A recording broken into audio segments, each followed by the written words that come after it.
Did you know it's 212 degrees Fahrenheit right now where I'm standing? That's the temperature that water boils at. And when nighttime rolls around here on the moon, it'll get down to as low as minus 278 degrees Fahrenheit.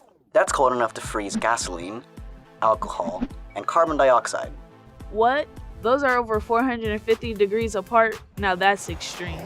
That's because the moon gets the full force of the sun's energy when it's daytime. A little of the energy is reflected right back out into space from the moon's surface.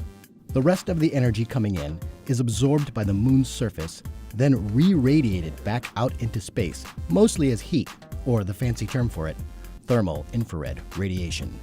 Right now, where Alejandro is standing on the moon, he's feeling both the direct radiation and the re-radiated heat. Dang, how are you not boiling right now? That's a good question. I mean, I feel okay. But wait, why is it not the same temperature where you are on Earth? I mean, aren't we about the same distance from the sun? That's right, and that means the incoming solar energy is the same for both. But what happens to that incoming energy is very different. There's a lot of factors that affect that energy here on Earth, but the biggest contributor to our comfy climate is the atmosphere. Earth's atmosphere reflects almost 1/4 of the incoming solar radiation right back out to space. But it does absorb some of it, which is then re-radiated either out into space or back down to the Earth's surface as heat. The atmosphere also absorbs energy that comes up from the Earth's surface through things like evaporation and the Earth's re-radiation of, that fancy scientific term again, thermal infrared radiation. Certain gases in the atmosphere, called greenhouse gases, are really good at absorbing thermal infrared radiation coming up from the Earth's surface.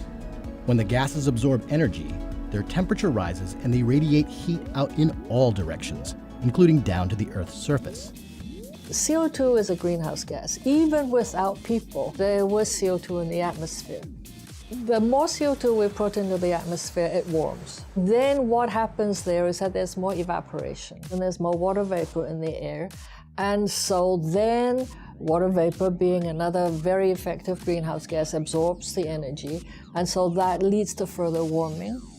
If the energy coming in from the sun doesn't equal the energy going out into space, it means the planet is either warming or cooling. And there's a lot going on Earth that affects the energy input and output. It's complex, but if we take a few pieces of it at a time, it might make more sense. A small portion of the incoming radiation from the sun is reflected right back out into space by the Earth's surface. The amount of energy reflected back depends on the albedo, or reflectivity, of the surface. Lighter colored surfaces reflect more than darker surfaces.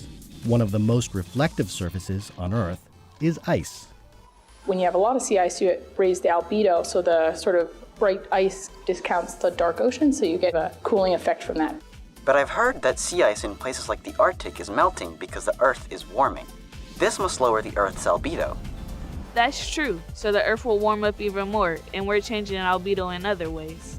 The urban heat island effect is a phenomena that we see where urban environments have a tendency to be warmer than surrounding rural environments because urban spaces typically have darker surfaces such as pavement, and so they absorb a lot of incoming radiation. One of the ways that we can make urban environments less warm is by painting every surface white. That would reflect more incoming radiation. Another way would be having a lot more green roofs.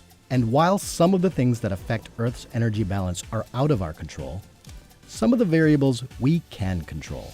What temperature do you want to live in? How hot is too hot?